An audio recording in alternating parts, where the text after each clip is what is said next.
My fiancé said, "My friends think you're not impressive enough for me. I should aim higher."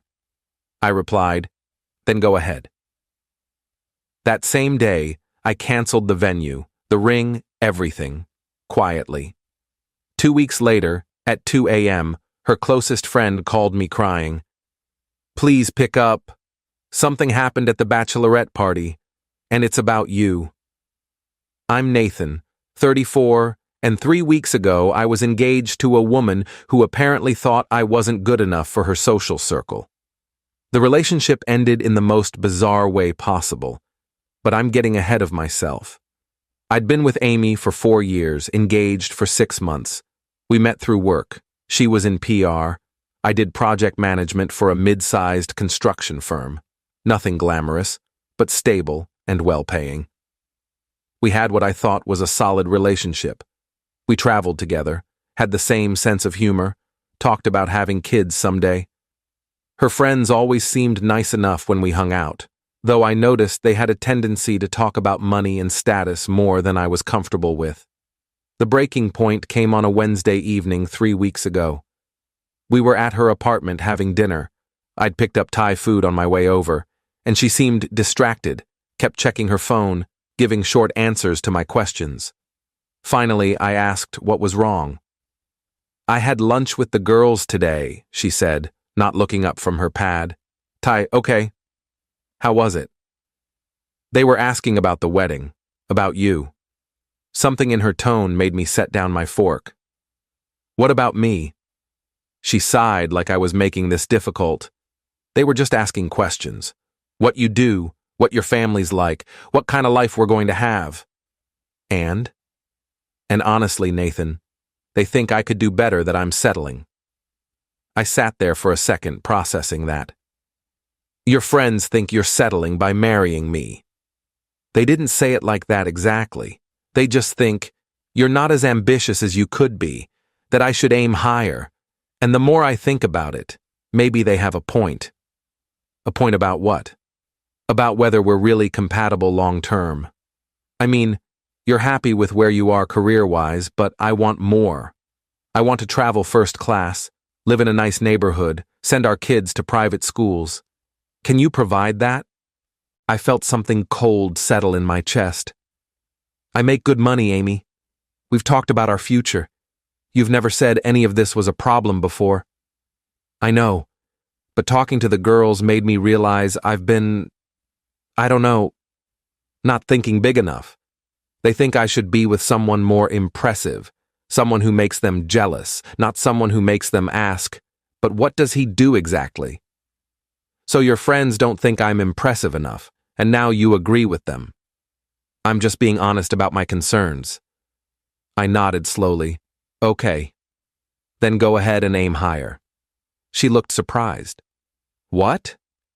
"If you think you can do better than me, go ahead and try. I'm not going to sit here and audition to be good enough for you or your friends. Either you want to marry me or you don't." "Nathan, don't be dramatic." "I'm not being dramatic. I'm being clear. You just told me I'm not impressive enough. You think you're settling. So don't settle. We're done."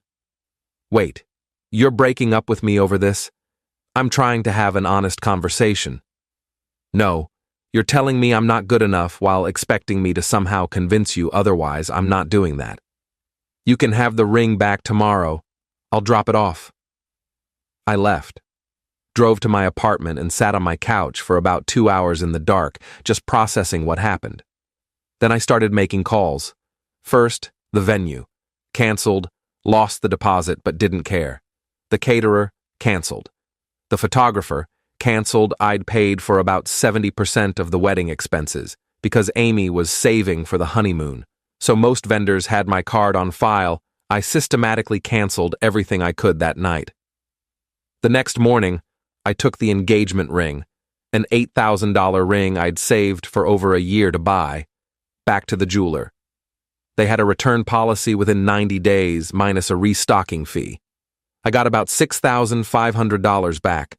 Then I texted Amy, "Ring is returned.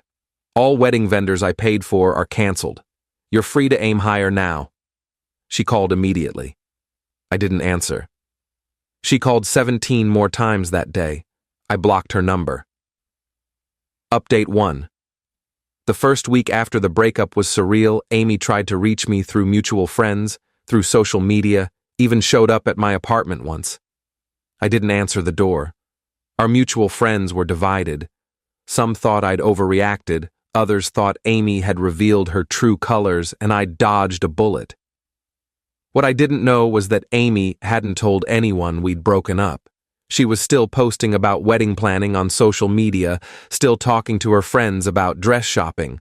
According to my friend Jake, who was friends with one of her bridesmaids, Amy was telling everyone I was going through something, and we were taking a short break. She wasn't accepting that the wedding was off. 2 weeks after the breakup, Amy's bachelorette party was scheduled for that weekend. I'd forgotten about it entirely until Jake mentioned it. The party was supposed to be in Nashville, a whole weekend thing with her 6 closest friends. I figured she'd cancel it once reality set in, but apparently she went through with it. At 2:47 a.m. on the Saturday night of her bachelorette party, I got a call from an unknown number. I almost didn't answer, but something made me pick up. Hello? Nathan? It's Jessica. Amy's maid of honor, crying so hard I could barely understand her. Jessica, what's wrong? I need to tell you something I can't. We can't let Amy do this to you. Oh my God, I feel so sick. Slow down. What are you talking about? The bachelorette party. We're in Nashville. Amy's been drinking all night and she told us everything. About why you broke up. About what she said to you. Okay? She told us her plan, Nathan. She's not accepting the breakup. She thinks if she just continues planning the wedding and shows up at the venue on the wedding date, you'll go through with it because you won't want to embarrass her in front of everyone. I sat up in bed. What? She rebooked everything. The venue, the caterer, everything you canceled. She's been using her credit cards and her parents' money. She told us tonight that she knows you were just upset and that on the actual wedding day, you'll show up because you love her. She said she's not letting you throw away what you have over one stupid comment. Jessica, we broke up. I told her we were done. I know, that's why I'm calling. She's delusional, Nathan. She thinks if she just pretends everything is fine, it will be. And her friends, these girls here, they're encouraging her. They keep saying you'll come around, that all guys get cold feet, that she just needs to be persistent. Where is Amy now? Passed out in the hotel room. But before she passed out, she said something else, something that made me physically ill. What? Jessica was crying harder now. She said if you don't show up to the wedding, she'll tell everyone you abused her, that she'll make up a story about why the wedding was canceled that makes you look like a monster. She said her friends will back her up, that no one will believe your side because she's more likable. I felt ice water in my veins. She said that? Yes, I swear to God, Nathan, I heard her say it. We all did. And most of these girls laughed like it was a joke. But I know Amy. She'll do it. She's so obsessed with not looking bad that she'll destroy your reputation to save face. Why are you telling me this? Because it's insane. You're a good guy. You didn't deserve what she said to you, and you definitely don't deserve this. I told Amy I thought she was wrong about you not being impressive enough. I told her she was being shallow and stupid, but she wouldn't listen. And now she's planning to either trap you into a wedding or ruin your life if you don't comply. I was quiet for a long moment. Are the other bridesmaids there with you? Yeah, most of them are asleep or drunk. But Melissa heard everything too. She's here with me. We both think you need to know. Can you record Amy saying this stuff, or get any of it in writing? I can try. She has our group text where she's been talking about the wedding like it's still happening. I can screenshot that. Do it. Send me everything. And Jessica, thank you for calling. I know that wasn't easy. After we hung up, I sat in bed staring at the ceiling trying to figure out what to do. 20 minutes later, my phone buzzed with screenshots. Amy's messages to her bridesmaids were unhinged. Nathan will come around. He's just being stubborn. He'll show up on the day because he won't want to humiliate me. And finally, If he doesn't show up, I'll just tell everyone he was controlling and I called it off. No one will blame me. Update 2. Sunday morning, I called a lawyer, explained the situation, showed him the screenshots Jessica had sent. He said while Amy hadn't technically done anything illegal yet, her threat to falsely accuse me of abuse could be considered defamation if she followed through. He advised me to document everything and prepare for the worst. I also called Amy's parents. Her dad picked up. "Mr. Patterson, it's Nathan. I need to talk to you about something serious." "Nathan. Amy said you two were working through some issues. Everything okay?" "No, sir. Everything is not okay. Amy and I broke up 3 weeks ago. I canceled our wedding, but apparently, she's been telling people we're still together, and she's rebooked everything." There was a long silence. "She said you were taking a break." "We're not taking a break. We're broken up. She told me I wasn't impressive enough for her and her friends. When I ended things, she refused to accept it. Now she's in Nashville telling her bridesmaids that if I don't show up to a wedding I didn't agree to, she'll falsely claim I abused her." Nathan, that's a serious accusation. I have proof. Her maid of honor called me last night. I have screenshots of Amy's messages. She's planning to either force me into this wedding or destroy my reputation. I wanted you to hear this from me before it escalates. Mr. Patterson asked me to send him the screenshots. I did. He said he'd call me back. He called back 2 hours later. I talked to Amy. She's not in a good place, Nathan. She admitted she's been in denial about the breakup. She swears she wouldn't actually make false accusations, that she was drunk and talking nonsense. With all due respect, sir, drunk words are sober thoughts. I can't trust that she won't go through with it. I understand. I'm going to get her home from Nashville today, and we're going to have a family conversation. I'm also going to make sure the wedding vendors are contacted and everything is definitively canceled. You have my word. Thank you. Nathan, for what it's worth, I think Amy made a terrible mistake. You've always been good to her. I'm sorry it ended this way. Update 3. Amy's parents did cancel everything and apparently staged some kind of intervention. Jessica texted me updates over the next few days. Amy was forced to tell her friends the truth, that we were broken up, that she'd sabotaged the relationship by telling me I wasn't good enough, and that her plan to wait me out had failed spectacularly. The friend group imploded. Jessica and Melissa both distanced themselves from Amy, disgusted by her behavior.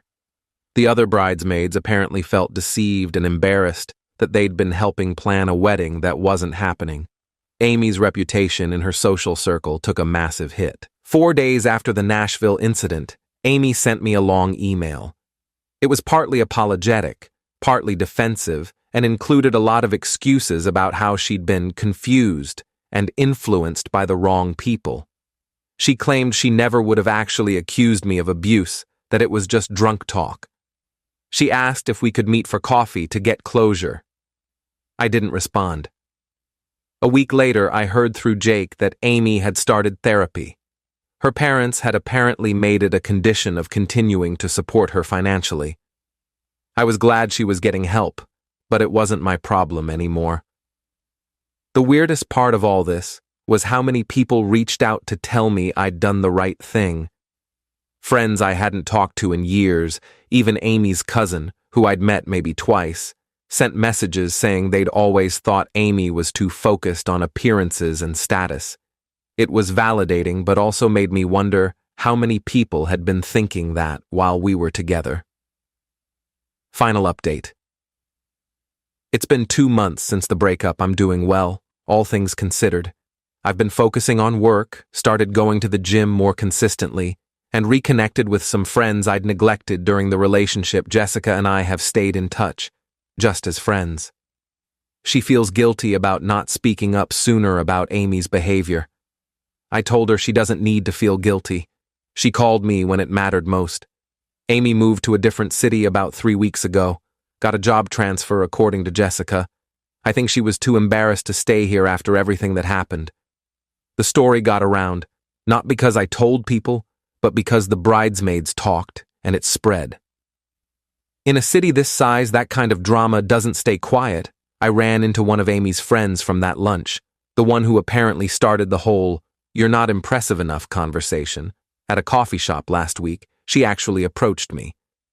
"Nathan, hi. Can I talk to you for a second?" "Sure. I just wanted to say I'm sorry.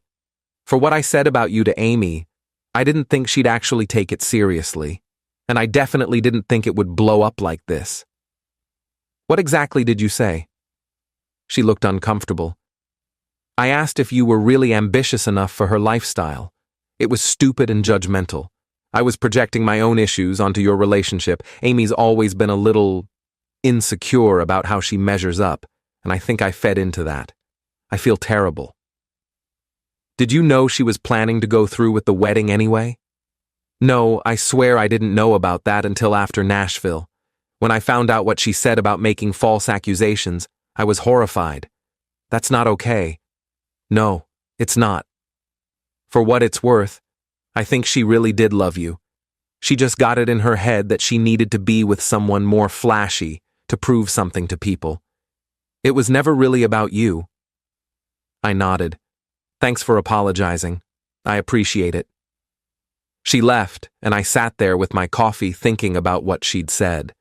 Amy loved me, but not enough to defend me to her friends, not enough to be proud of what we had instead of chasing some imaginary better option. That kind of love isn't enough. I'm not bitter anymore, just relieved. Relieved that I found out before the wedding. Relieved that Jessica called me that night. Relieved that I didn't waste more years with someone who saw me as a status symbol instead of a partner. The engagement ring money is sitting in a savings account. I'm not sure what I'll do with it yet. Maybe a trip somewhere I've always wanted to go. Maybe just let it sit there as a reminder that I made the right choice. Amy's parents sent me a card last week apologizing for everything and thanking me for handling it with maturity. That was unexpected, but nice. As for dating again, I'm not there yet, but I'm open to it eventually. Next time, I'll be more careful about someone's values, about whether they see me as enough, exactly as I am, without needing to be more impressive for their friends. I learned that the right person won't need to aim higher because they'll already know they hit the target.